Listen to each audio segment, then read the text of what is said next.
Negotiations for a ceasefire continue at this hour in the Middle East. The possible deal, which is focused on freeing hostages held by Hamas, is something President Biden says he and his administration are working on hour by hour. CBS 2's Andrew Ramos is live in the control room with the very latest on tonight's developments. Hi, Andrew.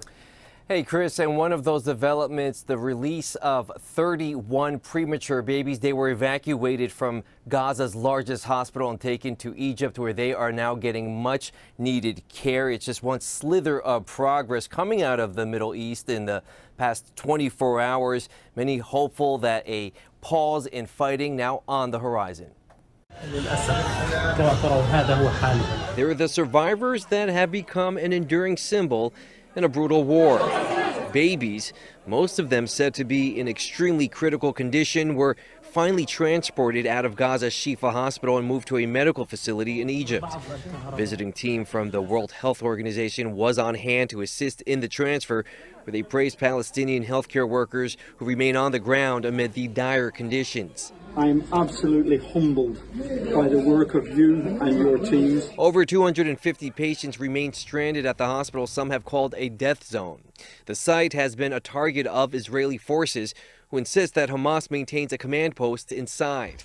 As military operations continue, negotiations and brokering a hostage release deal between Israel and Hamas have proven to be a delicate matter, according to Deputy National Security Advisor John Feiner. We're going to continue working this directly and intensively behind the scenes with the goal of getting as many of these people home, including the Americans who are held hostage there, as we can. In an op-ed published in the Washington Post Saturday, President Biden said as long as Hamas clings to its ideology of destruction, a ceasefire is not peace. Also adding that he believes a two-state solution is the only way forward, a sentiment some Democrats on Capitol Hill share. You can be both pro-Israel, as I am, and also pro-Palestinian and support Palestinian rights and aspirations to self-determination and a homeland of their own. Free, free Palestine! Meanwhile, here at home, protests calling for a ceasefire are intensifying.